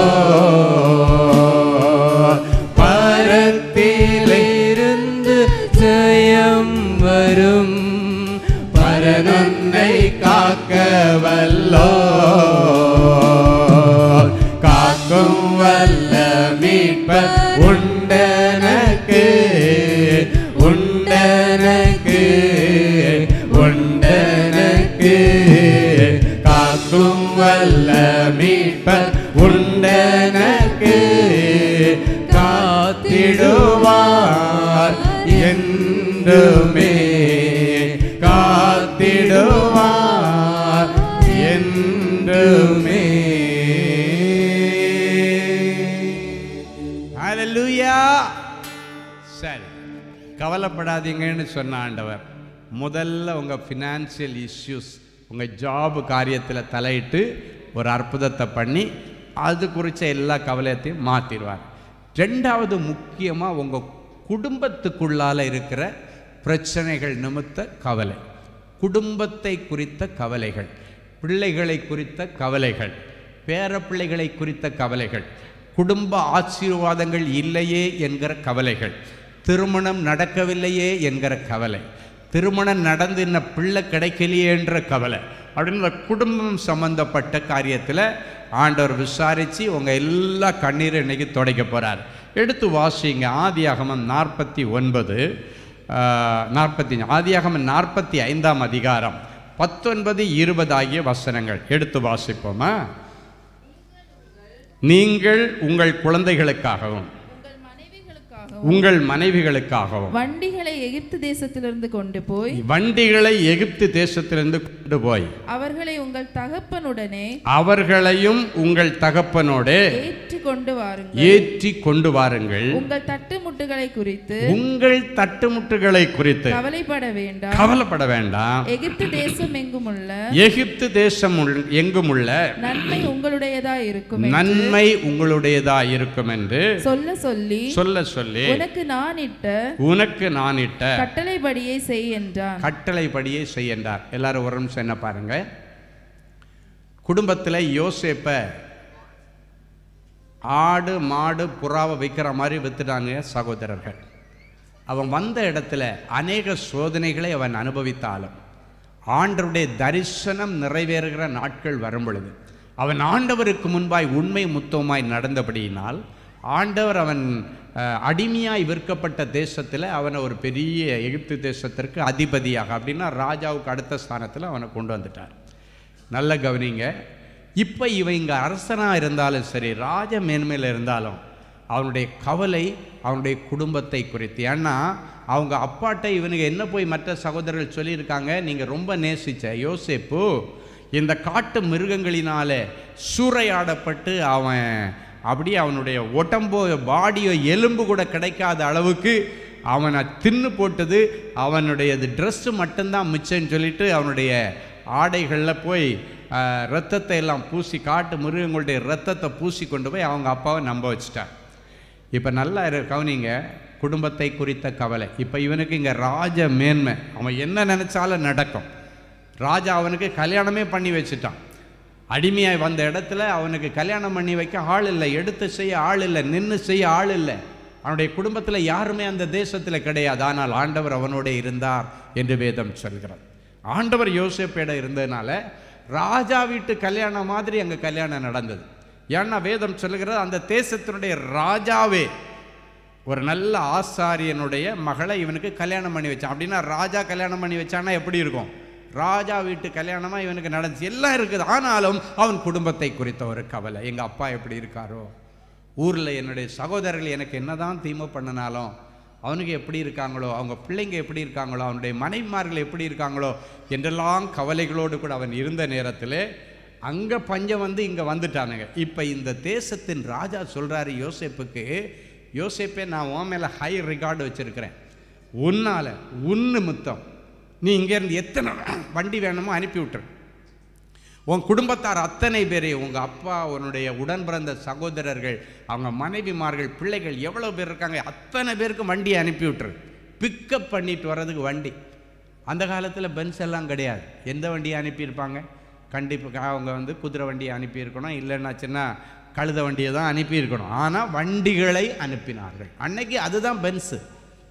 அன்னைக்கு பென்ஸ்கார் என்ன குதிரை வண்டி ஒருத்தன் வச்சுருக்கானா? எனக்கு தெரிஞ்சு சின்ன பிள்ளையா இருக்கும்போது எங்கள் ஊரில் மாட்டு வண்டி வச்சுருக்கிறவனே எல்லாரும் அவன் மாட்டு வண்டி சொந்தமாக வச்சுருக்கான்ப்பான்னு சொல்லுவாங்க. குதிரை வண்டி வச்சுருக்கவனை பார்த்தா வில்லு வண்டி வச்சுருக்கான்னுவாங்க. என்ன வில்லு, என்ன வண்டி? குதிரை வண்டின்னு சொல்ல மாட்டான், வில்லு வண்டி வச்சுருக்கான்னுவாங்க. அப்போது எத்தனாயிரம் வருஷத்துக்கு முன்னால் இந்த ராஜா சொல்கிறார், நீ வண்டிகள் அனுப்பி உங்கள் அப்பா குடும்பத்தை குறித்த கவலை, உன் உடன்பிறப்புகள், அவங்க மனைவிமார்கள் எல்லாரையும் கூட்டுவா. எகிப்து தேசத்தில் நன்மை தாராளமாக இருக்கிறது. இந்த வசனம் உங்கள் தட்டுமுட்டுகளை குறித்து கவலைப்பட வேண்டாம். அப்படின்னா உன்னுடைய குடும்பத்தில் உனக்கு அது இல்லை இது இல்லை, எதை பற்றியும் கவலைப்படாது, எல்லாம் தாராளமாக நான் கொடுக்குறேன்னு ஒரு உலக ராஜா சொன்னார். இன்றைக்கு பரலோக ராஜா சொல்கிறாரு, நீ மனைவியை வருமானம் இல்லைன்னு ஊரில் விட்டுட்டு இங்கே இருக்கிற, நீ போய் மனைவியை அழைத்து கொண்டு வர்றதுக்கு உனக்கு வண்டியில் ஃப்ளைட் ஆண்டவர் கொடுப்பார்.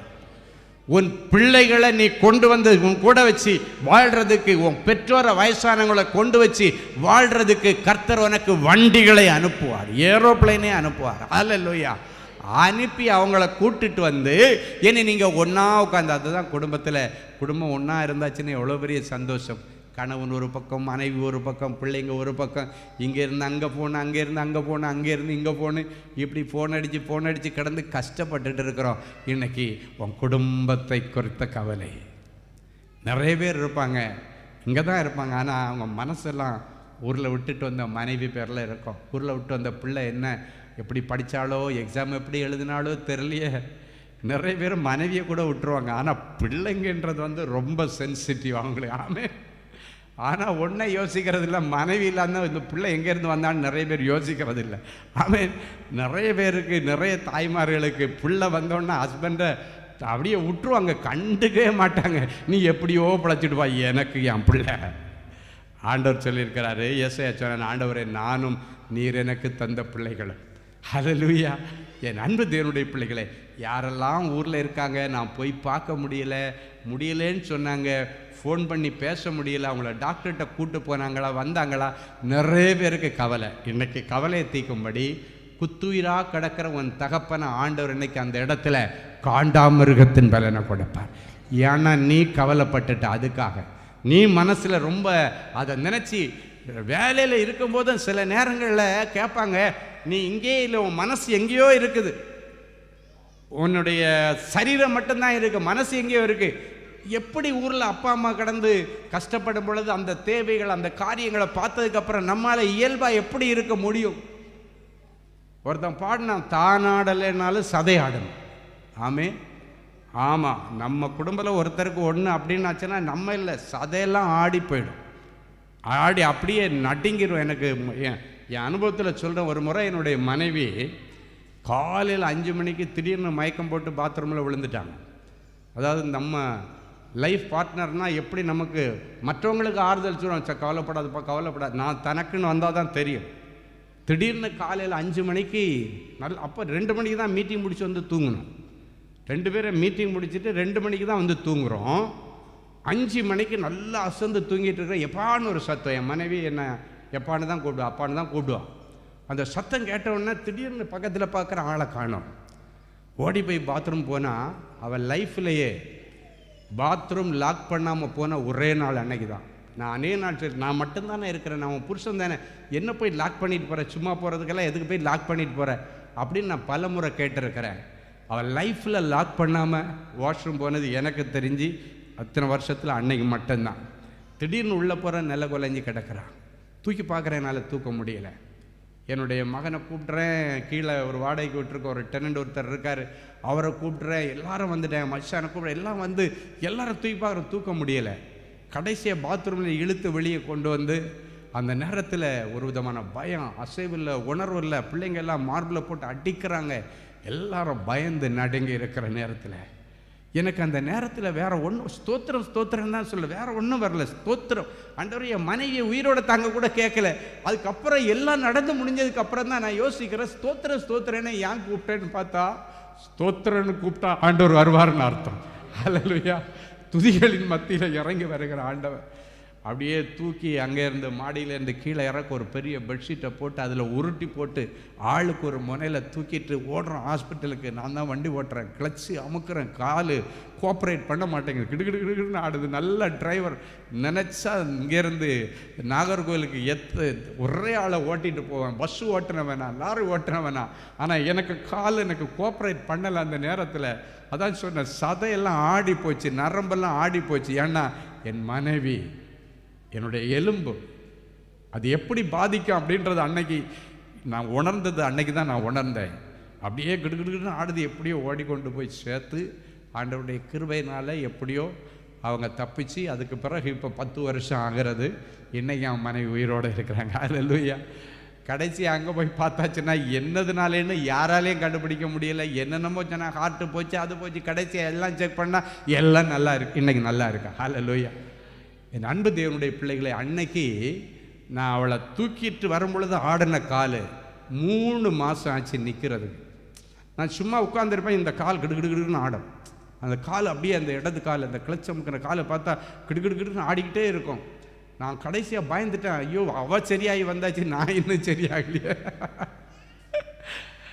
உண்மையான அன்பு இருந்தால் அப்படி தாங்க ஆடும், துடிக்கும். அப்பாவுக்கு ஒன்றுன்னா, மனைவிக்கு ஒன்றுன்னா, பிள்ளைக்கு ஒன்றுன்னா துட்டிக்கு அவங்க இயல்பாகவே இருக்க மாட்டாங்க. அதுக்கப்புறம் 3 மாதம் கழித்து தான் கொஞ்சம் கொஞ்சமாக அது நார்மலுக்கு வந்து இப்போ தான் பழையபடி நடக்கிறான். ஹல்லேலூயா. என் அன்பு தேவனுடைய பிள்ளைகளே, உன் குடும்பத்தை குறித்த கவலை என்ன இருக்குது? மனைவியை பற்றி ரொம்ப வரி பண்ணுறியா? மனைவிக்கு இந்த வியாதி வந்துருச்சு. சில சொல்லுவாங்க, என் பிள்ளைக்கு இந்த சின்ன வயசில் இந்த வியாதி வந்துருச்சியா, யாருக்குமே வராத ஒரு 1000ல் ஒருத்தங்களுக்கு வரேன்னு சொல்கிறாங்க, லட்சத்தில் ஒருத்தங்களுக்கு வரேன்னு சொல்கிறாங்க. அமெரிக்காவில் கூட இதுக்கு மருந்து இல்லைன்னு சொல்கிறாங்க. ஐயா, கவலையோடு இருக்கிறீங்களா? ஏசப்பாவை தவிர பெரிய மருந்து நமக்கு என்ன இருக்குது? ஏசப்பாவோட பெரிய டாக்டர் யார் இருக்கா? வசனத்தை விட பெரிய மருந்து என்ன இருக்குது? இன்னைக்கு அங்கே எல்லாருடைய கவலைகளை, குடும்பத்தை குறித்த கவலை. இந்த யோசேப்புக்கு எல்லாம் இருந்துச்சு, ராஜமேன்மை இருந்துச்சு.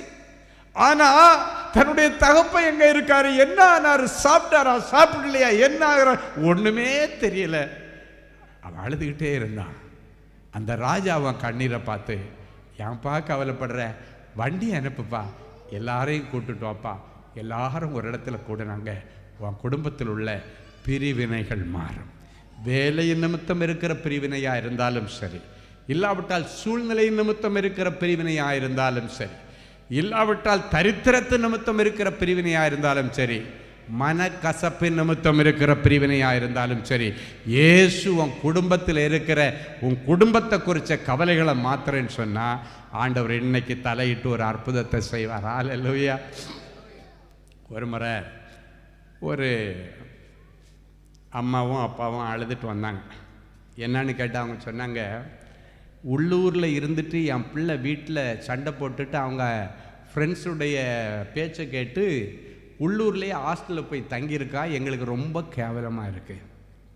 லாட்ஜில் தங்கியிருக்கான்னு ஊரார் எல்லாம் பேசுகிறாங்க. வாலிப பொண்ணை போய் லாட்ஜில் விட்டுருக்கான்னு சொல்லிட்டு எல்லாரும் பேசுகிறாங்க.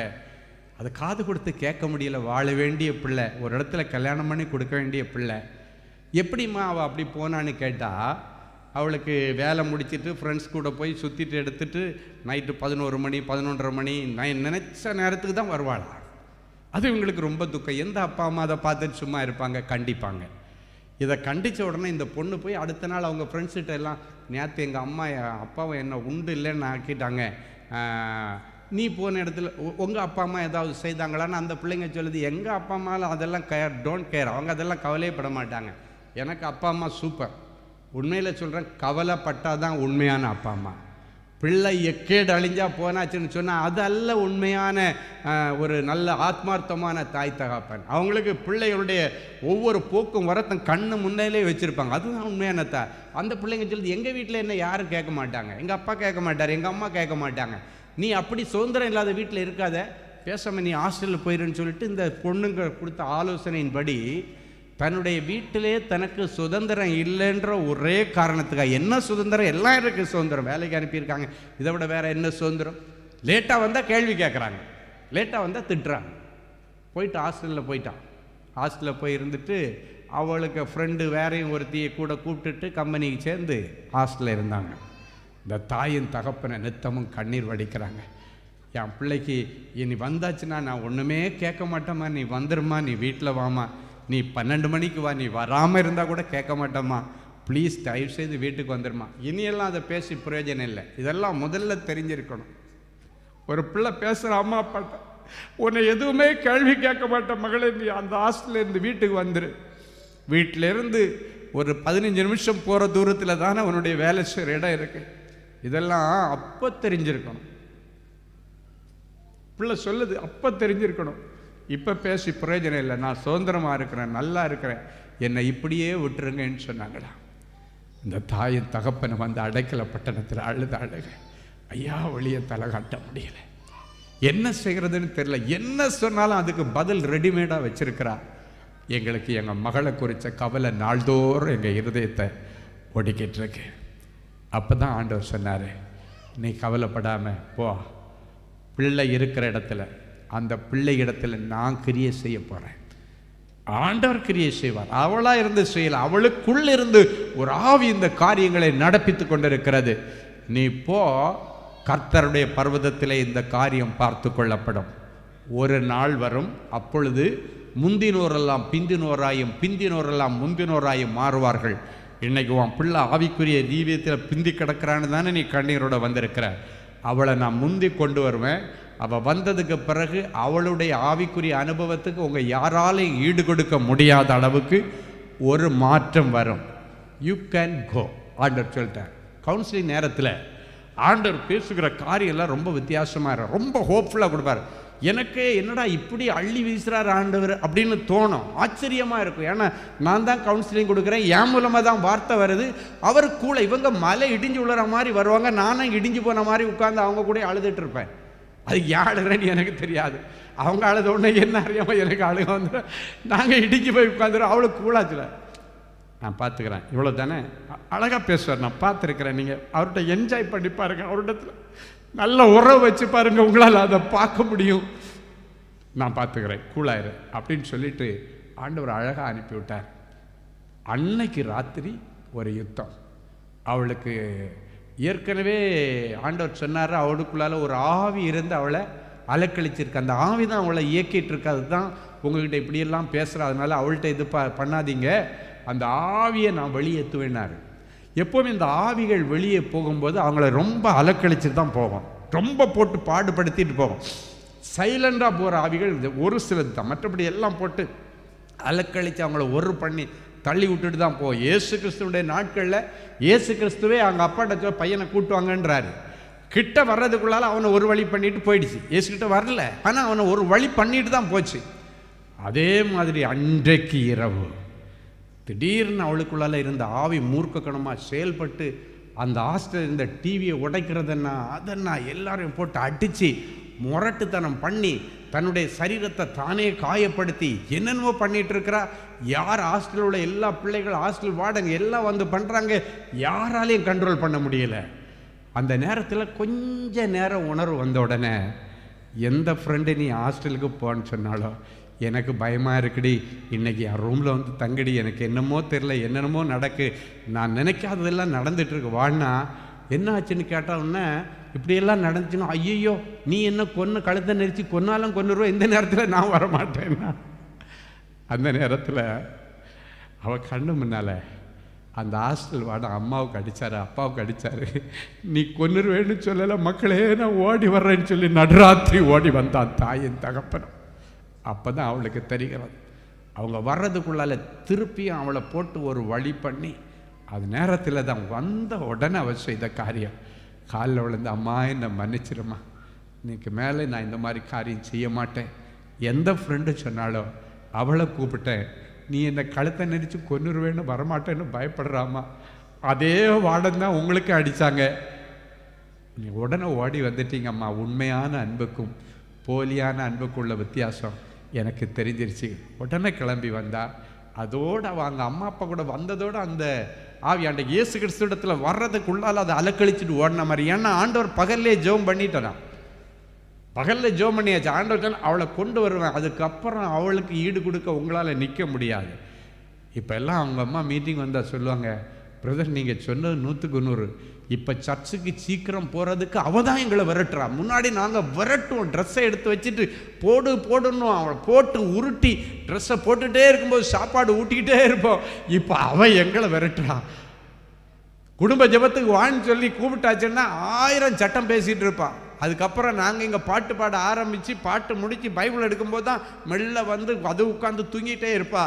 இப்போ எல்லாம் குடும்ப ஜெபம்னா, அம்மா ப்ரே பண்ணுற டைம் வந்துருச்சுமா, வாங்கம்மா ஜெபம் பண்ணுவோம்மா. குடும்பத்தை குறித்த கவலைகள். அந்த தாயின் தகப்பன் ஆண்டவரிடத்தில் வந்தார். இன்றைக்கு நீ ஆண்டவரிடத்தில் வந்திருக்கிறாய். இந்த மாதிரி கவலைகள் வரும் பொழுது சிலர் ஏதேதோ தவறான இடங்களுக்கு போகிறார்கள். நீங்கள் சரியான இடத்தை தேர்வு செய்து சரியான நேரத்தில் வந்திருக்கிறீங்க. உங்கள் பிள்ளைகளை குறித்து என்ன காரியம் இருந்தாலும் சரி, உங்கள் புருஷனை குறித்து, மனைவியை குறித்து, புருஷனுடைய நடவடிக்கையை குறித்து உனக்கு கவலை இருக்கா? மனைவி எதிர்த்து பேசுகிறா, மனைவி வாயாடிட்டு இருக்கிறா, கவலையாக இருக்கிறியா? இது எல்லாத்தையும் ஒன்னால் அடக்க முடியாது. நீ அடக்குவேன்னு சொல்லி முயற்சி எடுத்தீன்னா அது இன்னும் அதிகமாக ஆண்டவரத்தில் ஒப்பு கொடுங்க. ஆண்டவரே, என் மனைவியுடைய நாவை பிரதிஷ்டை பண்ணுங்க. ஆண்டவரே, ஆண்டவரே, என் புருஷனை ஒரு புது சிருஷ்டியாக மாற்றித்தாங்க. ஆண்டவரிடத்தில் கேளுங்க, ஆண்டவர் சகலத்தையும் நன்மைக்கு எதுவாய் செய்வார். ஹல்லேலூயா. மூன்றாவதாக, கடைசியாக, மரண கவலைகள் நிறைய பேருக்கு. சத்ருவனோ வியாதி வந்துச்சுனாலே எனக்கு ஏதாவது ஆகிடுமோ, எல்லாம் மரண பயம். இப்போ எல்லாம் முன்னாடியெல்லாம் ஒரு வயசுக்கு மேலே இருக்கிறவங்களுக்கு தான் இருக்கு. இப்போ சின்ன பிள்ளைகளுக்கு ஏதோ ஒரு வேர்க்குரு இந்த இடத்துல வந்தால் போகிறேன், இல்லைன்னா இந்த அக்கள் பக்கத்தில் வந்தாச்சுன்னா போதும், ஐயையோ எனக்கு ஏதோ கேன்சர்ன்னுவாங்க. இவங்களே உடனே இவங்க என்ன பண்ணோம், முதல்ல இந்த கூகுளில் தட்டி பார்த்து வியாதிக்கு என்ன சிம்டம்ஸை வச்சு தட்டி பார்த்து நீங்கள் டிப்ரெஷனுக்கு போகாதபடி ஜாக்கிரதையாக இருங்க. அதில் எங்கேயோ ஒரு இடத்துல நடந்ததுக்கு சம்மந்தம் இருக்கிற மாதிரி இதில் நீங்கள் தட்டி பார்த்தீங்கன்னா உங்களுக்கு இருக்கிற சிம்டம்ஸ் இருக்கோ இல்லையோ உங்களுக்கு இருக்கிற மாதிரி காட்டும். அது உடனே அதை நினச்சிட்டு அழுதுட்டு புலம்பிட்டு சர்ச்சுக்கு போக மாட்டேன், எனக்கு அது வந்துச்சு இது வந்துச்சு. நிறைய பேர் அப்படி தான். இன்றைக்கி மரண கவலைகள், ஒருவேளை உன்னுடைய சரீரத்தில் இருக்கிற வியாதியின் கவலைகள் உன்னை நெருக்கன்னா இன்றைக்கி ஆண்டவர் சொல்கிறார், எடுத்து வாசிங்க. மார்க் எழுதின சுவிசேஷம் 4ஆம் அதிகாரம் 38, 39 ஆகிய வசனங்கள் வாசிப்போம். கப்பலின் பின்னணியிலே அவர் தலையணையை வைத்து நித்திரையாயிருந்தார். அவர்கள் அவரை எழுப்பி, போதகரே, நாங்கள் மடிந்து போகிறது, உமக்கு கவலை இல்லையா என்றார்கள்.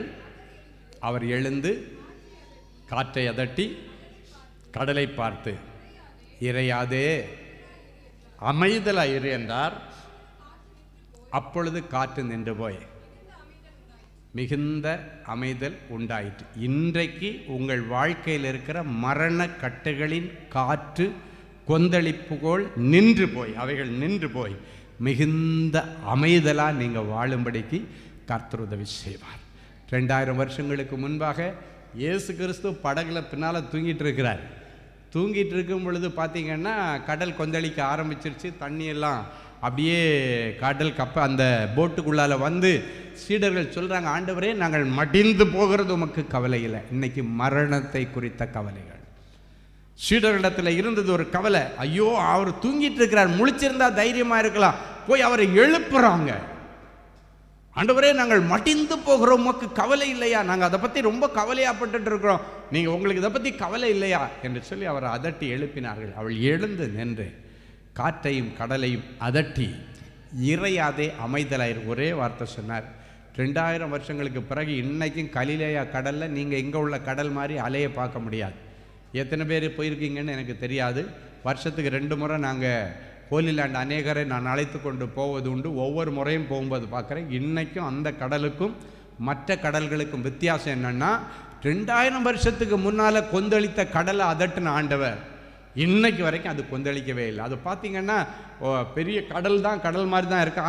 ஆனால் அந்த கடல் அலை இல்லாததுனால இன்றைக்கி அங்கே இருக்கிற மக்களை அதை லேக், கலிலேயா லேக்குன்னு சொல்லக்கூடிய, ஏரின்னு சொல்லக்கூடிய அளவுக்கு அது மாறிவிட்டது.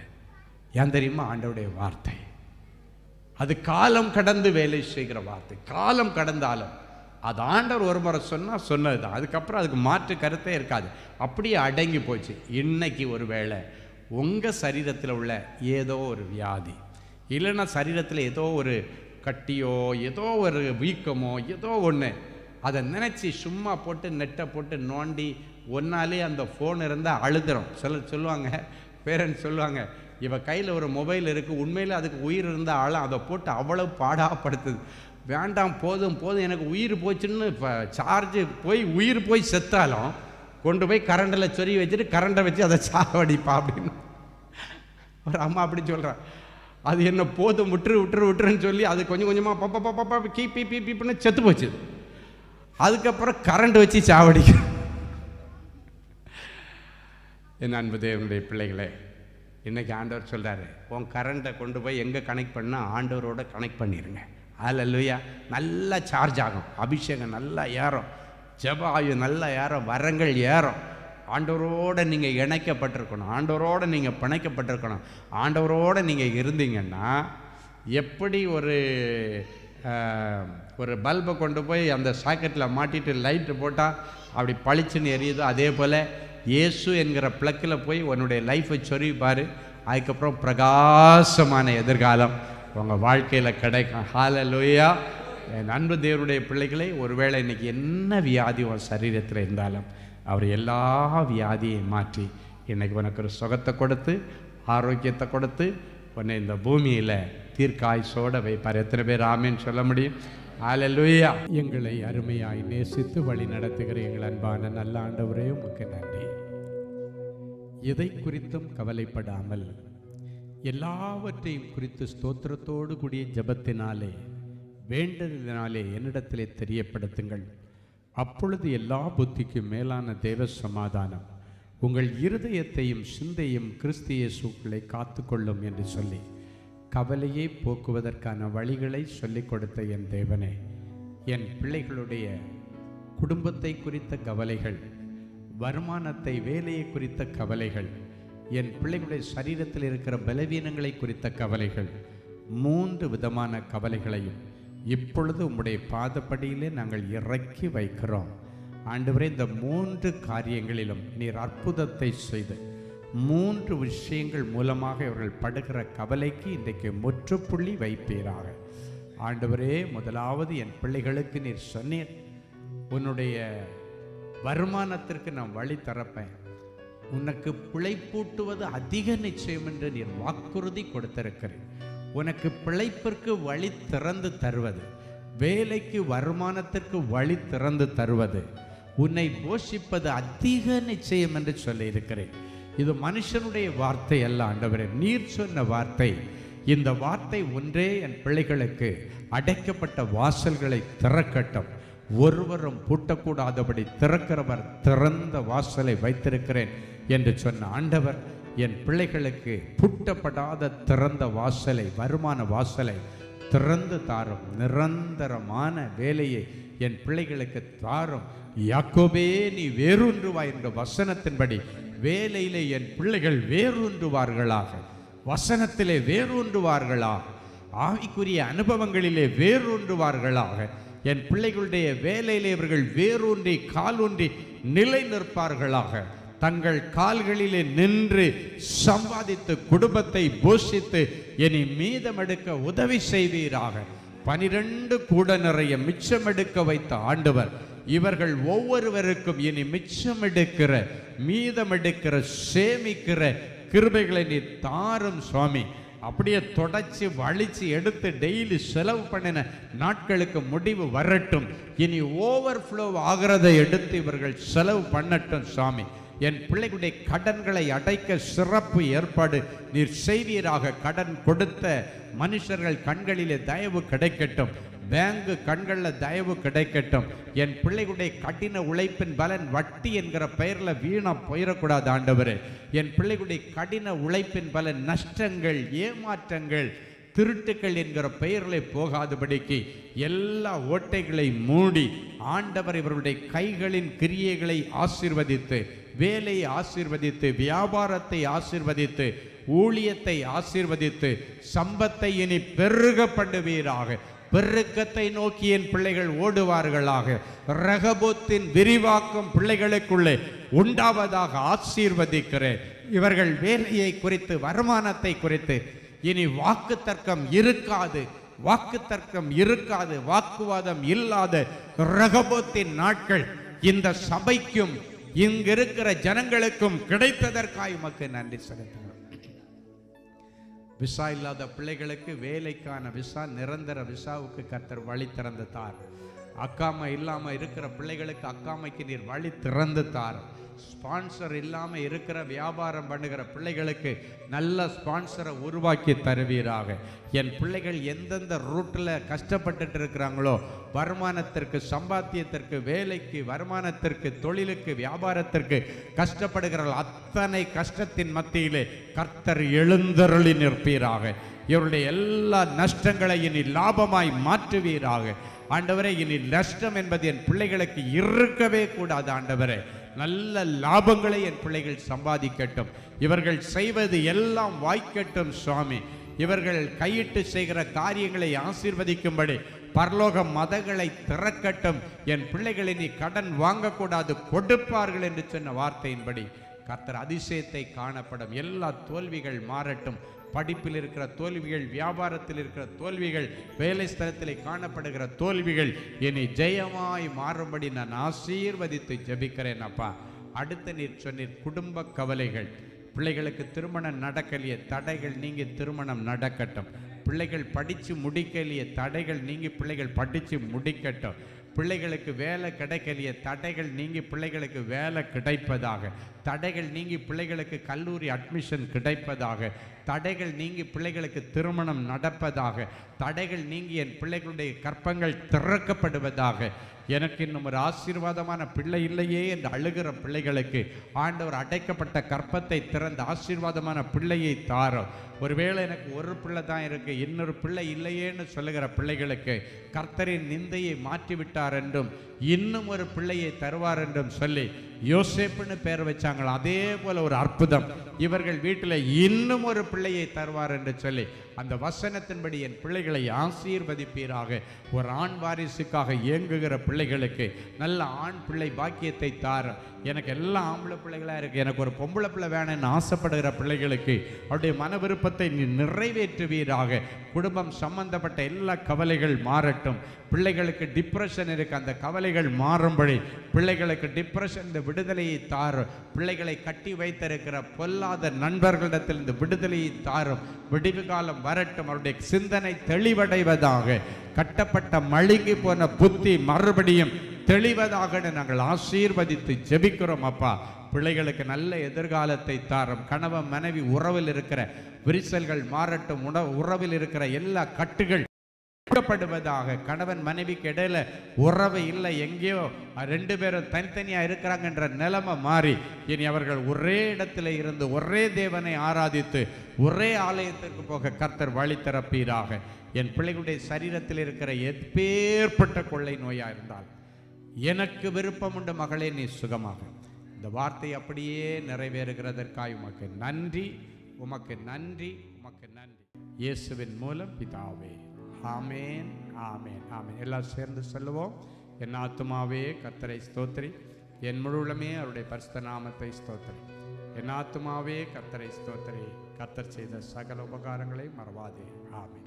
பிதாவாகிய தேவனுடைய அன்பும் குமாரனாய் இயேசு கிறிஸ்துவின் கிருபையும் பரிசுத்த ஆவியானவருடைய அந்யோன்ய ஐக்கியமும் சமாதானம் வழிநடத்தலும் இன்றும் என்றும் சதா காலங்களிலும் உங்கள் அனைவரோடும், குறிப்பாக இந்த பானகையின் திருச்சபையோடும் என்றென்றைக்கு நிலைத்திருப்பதாக. ஆமேன், ஆமேன்.